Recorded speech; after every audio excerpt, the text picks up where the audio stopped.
दोस्तों इस वीडियो के अंदर बात करेंगे वोडाफोन आइडिया स्टॉक के बारे में। देखिए दोस्तों, वोडाफोन आइडिया स्टॉक के अंदर कई सारे इन्वेस्टर है जो भी के टाइम परेशान है एंड वेट कर रहे हैं बड़ी तेजी का। एंड उन्हें लग भी रहा कि भाई बड़ी तेजी आएगी, बट दोस्तों कंफर्मेशन देखेंगे कि बड़ी तेजी कब आएगी।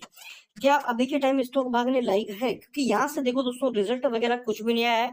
एंड रिजल्ट का भी मैं आपको अपडेट बताऊंगा कि रिजल्ट कब देखने को मिलेगा एंड रिजल्ट कैसे देखने को मिलेंगे। ये इस क्वार्टर में तो जो ये वीडियो है इसमें थोड़ा सा हम कंसोलिडेट मतलब यहाँ पे कंसल्टेशन करेंगे इसके बारे में, ठीक है ना। तो एक बार हम थोड़ा सा डाटा समझ लेते हैं। पहले देखिए आज क्या क्या चीजें हमें नजर आई। देखो आज पहली चीज मार्केट मार्केट पॉजिटिव था, मार्केट में वोलेटिलिटी रही। स्टॉक का भी अगर इंट्राडे चार्ट देखोगे पहले आप यहाँ पे, तो आपको देखने को मिला कि पॉजिटिव भी था, पॉजिटिव से लगातार नेगेटिव गया, फिर से यहाँ पे बाइंग दिखी, फिर से हमें गिरावट। तो फिर फ्लिट कारोबार हमें आज देखने को मिला एंड ओवर, यहाँ पे क्लोज फ्लिट कारोबार में हुई। उससे पहले वोलेटिलिटी थी, बट यहाँ पे जो क्लोजिंग है वो जो प्रीवियस क्लोज था उसके अकॉर्डिंग हमें देखने को मिली है। मेन चीज यहाँ पे दोस्तों, वॉल्यूम आपने देखी होगी, वॉल्यूम आज कम थी। अराउंड यहाँ पे 80 करोड़ 85 लाख के आसपास टोटल हमें वॉल्यूम नजर आई, जिसमें से अगर हम डिलीवरी निकाल दें के टाइम, तो भाई डिलीवरी यहाँ पे स्टॉक में देखने 35% के आसपास, अराउंड दोस्तों 34% के आसपास टोटल डिलीवरी हमें नजर आई। देखो कल डिलीवरी कितनी थी, अराउंड 46%। इसलिए मैंने आपको बताया कि बल्क डिलीवरी हो सकती है।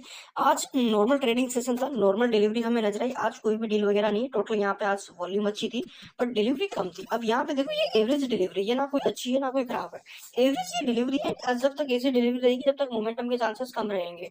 एंड अभी के टाइम अगर हम एमओ का बात करें, तो एमओ में देखो एक अच्छी जो पॉजिटिविटी है 23 लाख की अराउंड वो नजर आ रही है। देखो मैंने कल भी यहाँ पे एमओ में पॉजिटिविटी थी। ओपनिंग की बात करूं, पर मैं प्रीवियस क्लोजिंग के अकॉर्डिंग ओपनिंग स्टॉक की पॉजिटिव हुई। हाई भी क्रिएट किया 1350 का, एंड कई लोगों ने पिक भी किया होगा आज यहाँ पे मौका देके कि भाई मौका देके यहाँ पे खरीद लेते हैं, क्योंकि अभी के टाइम कम पैसे में मिल रहा है। देखो लोग क्या करते हैं, मैंने एक चीज देखी है मार्केट की कि भाई लोग यहाँ पे प्राइस देख के स्टॉक का जो अच्छा या बुरा ये चीज डिसाइड कर लेते हैं। तो भाई प्राइस से कभी भी ये चीज डिसाइड नहीं होती कि स्टॉक अच्छा या बुरा है। प्राइस यहाँ पे स्टॉक अभी के टाइम कम है तो इसका मतलब ये नहीं कि ये अच्छा है, ठीक है ना। और प्राइस ज्यादा होता तो ये नहीं होता कि ये बुरा स्टॉक है। टोटली स्टॉक की वैल्यू है, स्टॉक का काम इतना ही है, फाइनेंस अच्छा नहीं है, इसलिए हमें ये प्राइस देखने को मिल रहा है। अगर यहाँ से कंपनी के अंदर पोटेंशियल होता, कंपनी अच्छी होती, अच्छा प्रॉफिट कर रही होती, तो यहाँ से हमें एक बड़ा जो प्राइस है वो देखने को मिलता। अब एक बार आप कंपनी के रिजल्ट का बारे में देखो, रिजल्ट डेट अभी तक आई नहीं है। देखिए दोस्तों, कुछ आंकड़े हैं वो आपको थोड़ा समझना पड़ेगा। देखिए अभी के टाइम आप देखेंगे मैनचेस्टर स्टॉक की बुक वैल्यू एंड यहाँ से पी रेशो एंड यहाँ पे रिटर्न ऑन इक्विटी आरओसी सब यहाँ पे बिग डिफरेंट है। किसी के अंदर यहाँ पे पोटेंशियल बिल्कुल भी नहीं है। यह चीज आपको अच्छी नहीं लगेगी बट ये जनरली चीज सच है ये, ठीक है ना। क्योंकि आप देखेंगे बुक वैल्यू माइनस चल रहा है, रिटर्न ऑन इक्विटी स्टॉक की नेगेटिव है, एंड यहाँ से आप देखेंगे रिजल्ट वगैरह का डाटा बता दूं मैं, तो यहाँ पे मैंने आपको पहले भी समझाया था कि कंपनी के दोस्तों मार्जिन अच्छे हैं, ठीक है ना। अगर मान के चलो कंपनी के ऊपर अभी कर्ज ना हो, कंपनी के ऊपर 1-2 हजार का ही कर्ज हो, क्योंकि अभी के टाइम अगर कर्ज पे नजर डालोगे ना तो कंपनी के ऊपर बहुत ज्यादा कर्ज है। बैलेंस शीट पे हम जाए एंड बोरोविंग सभी के टाइम अगर हम देखें तो कंपनी के ऊपर भाई 2,40,000 करोड़ का कर्ज है।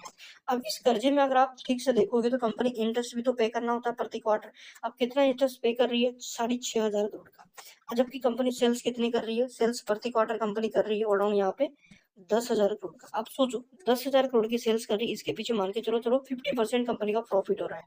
10,000 में से कंपनी सीधा सीधा 5,000 करोड़ रुपए बचा रही है। बट मान के चलो भाई उन 5,000 करोड़ में से कंपनी को 6,000 करोड़ तो कंपनी का ब्याज बनने में ही जा रहा है।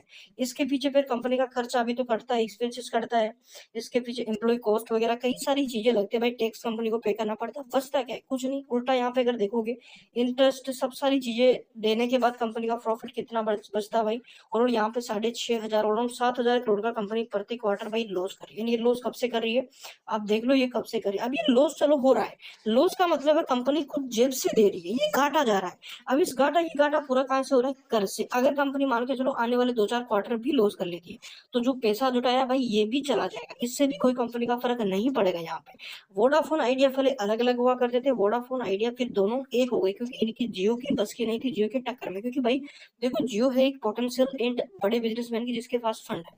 प्लान प्रूफ जिसने काम किया, प्लान प्रूफ जो 4G लेके आया, बट इनके 4G आने के बाद इनका प्लान स्टार्ट हुआ, उसका प्लान पहले से था तो उसके पास पैसा भी था, उसने लगाया। एंड इसका प्लान आप देखेंगे दोनों कंपनियां यहाँ पे फीकी पड़ गई। ओनली फॉर जियो को टक्कर एक ही चीज दे रहा है, एयरटेल।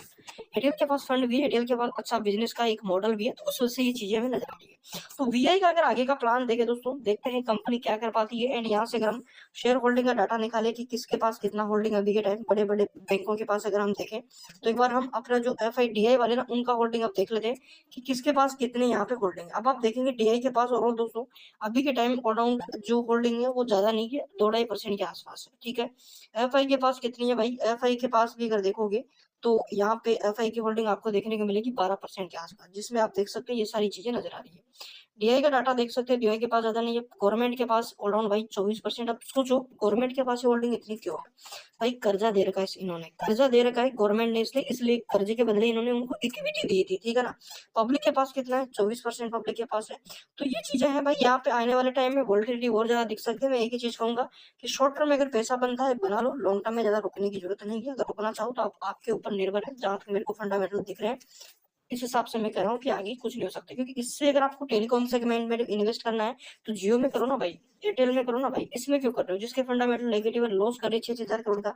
इसमें क्या फायदा? देखिए मुझे पता है आप यहाँ से 20 रुपए की आशा लगा के बैठे, मैं चीज बोल रहा हूँ जो आपको अच्छी नहीं लगेगी, बट जेनुअली जो चीज सच होती है वो सच होती है।